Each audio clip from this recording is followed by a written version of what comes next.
Okay, so with Mike and Natalie, um, Mike absolutely looked like he hated that meal. I guess it was his first day of maybe his meatless week or whatever, but I find that a lot with Mike. He does this like hand under the chin, like hand on the temple, can't believe it, whatever. Like he looks so frustrated all the time.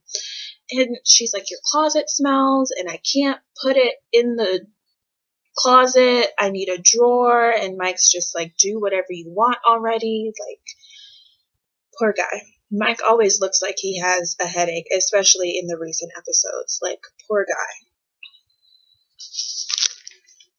Let's see, what else on Mike and. Yeah, and that's it on Mike and Natalie. They didn't have much going for them this episode. Oh, I think this was the episode where she was talking with her mom and she was telling her mom about their visit to the waterfall and she was like, "Oh, he's very romantic." And it's like I don't look at Mike and I see romantic. Um Maybe that's just the way it's presented when he is with Natalie.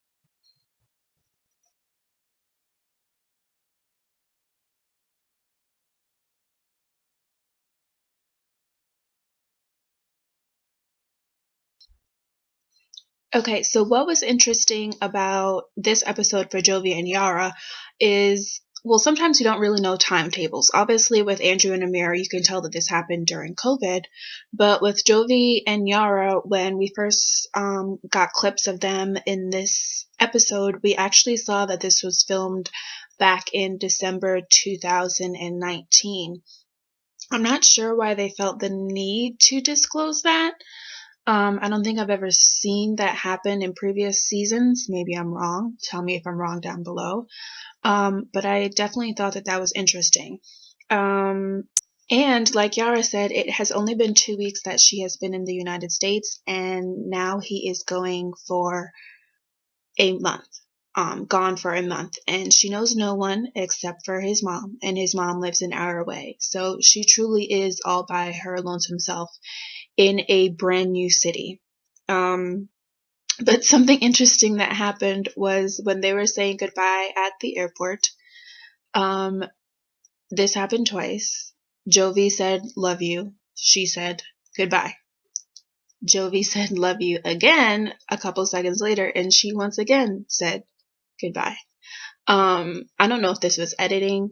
I don't know if maybe she's just not as affectionate on camera, but it was definitely interesting to witness. Very awkward. Um, Another thing that happened was Sarah, who we met previously, decided that her and Yara should go out to get their nails done, and it was a very awkward car ride to say the least. I mean, that was the first time they were meeting each other. Um,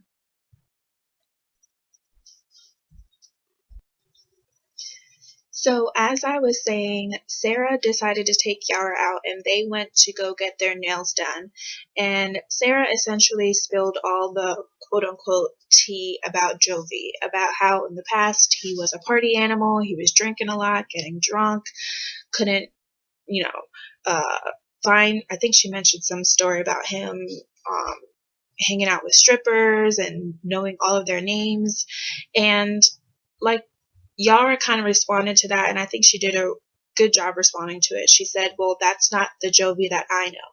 And so I was a little bit confused why Sarah was telling Yara these things. Um, I don't think that was her place to say anything.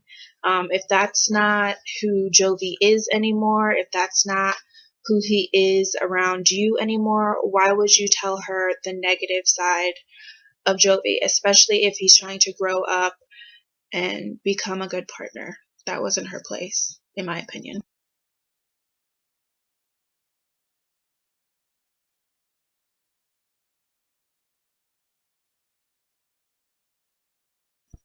Okay, so when we catch up with Andrew and Amira, they are still in the midst of Amira getting detained. I believe at this point it's been about 2 days.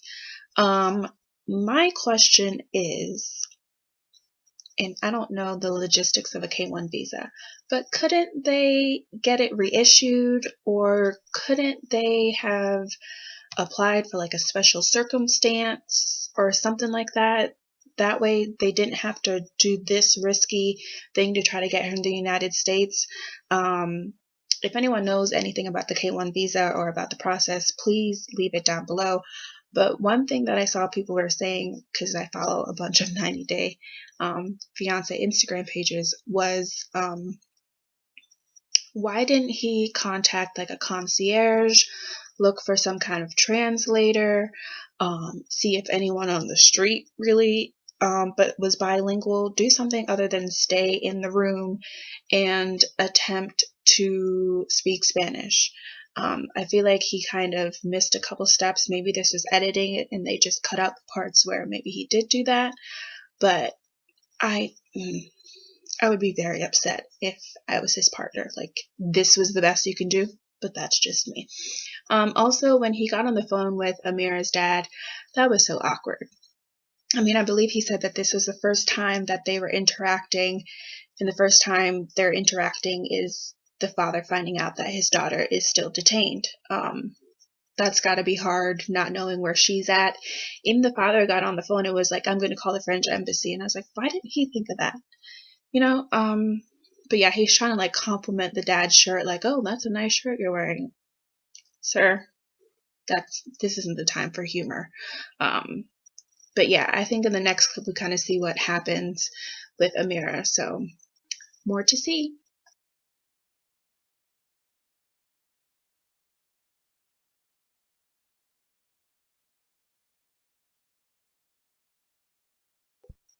Okay, so for this episode, we see that Ziad has touched down in Atlanta, and Rebecca was so scared. She's talking about, oh, I'm about to throw up. She's like, do I look cute? How's my makeup? How's my hair? She was really nervous. But, and it was really cute when he touched down. Like, he was really excited to see her. But her daughter and her future son-in-law need to give this man a break. Just, I feel like they're holding him to the same standard as her ex. I get it. She's been through this before and it didn't work out. I think when it comes to these situations, the only thing that you can do is air your grievances, air your concerns, and then you kind of have to let them do what they're going to do. I mean, the fact of the matter is, the man is already here. So, and they plan on getting married. You know, if you see red flags, air it. But I kind of feel like they were coming off just cold to him and they were saying, oh, he doesn't look that excited. Well, from his standpoint, he thought it was just going to be Rebecca and that they were then going to go home and spend some time together. And all those plans were dashed as soon as he saw them at the airport. And, you know, I see a lot of this happening where people don't even get time to settle in. It's like, I've traveled many hours to get to the United States, and the first thing you want to do is like go out and do something. They could have given him a chance to, you know, have a good night's rest and then go out, but they immediately were like, we're going out, you know. And they were even, he even turned to Rebecca and was kind of like, it's up to you. And she's like, oh, it's up to you. And he's just like, yeah, let's do it. I mean, did he really have a choice though? It seemed like it was like either you go out or you don't, you know. But just give people time to settle. Like, they're asking him what he's going to do for a job. How is he supposed to know? He just got there. Give him some time.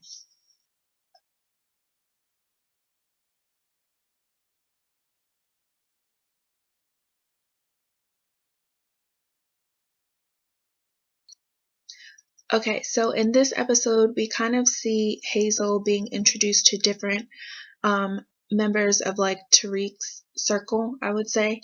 The first person was Amari, and I don't know if you remember from previous episodes, but Tariq said that she has high functioning autism. One of the things that he mentioned, though, is that she still sleeps in his bed as like a comfort thing. Um, but I'm not sure exactly how that dynamic is going to work out, especially now that Hazel's here. But one of the things that I am so thankful for is he mentioned that if Hazel and Amari do not get along, Hazel will have to go. We have seen in other areas of 90 Day where people actually, I don't know if it's editing, but they put their partners first before their children. It was really nice to finally see a partner put his child above his potential spouse. That was very refreshing. But when Amari saw Hazel and she slowly warmed up to her and they hugged and they had that embrace and she even said Hazel's name, that was really sweet. And another thing that I loved was he introduced her to his friends and they were very nice about it as well. They gave her a little gift, a scarf, and showed her how to put it on, and they were just very welcoming to Hazel, and I think that that went very well, and that was really nice to see as well.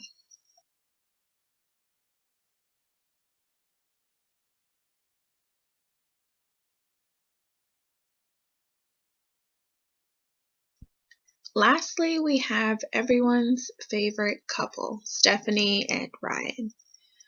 Y'all, I'm not even sure if they're in a real relationship. I just cannot. It was like from start to finish, there have been problems in every single episode. No, you know, happy times at this point. But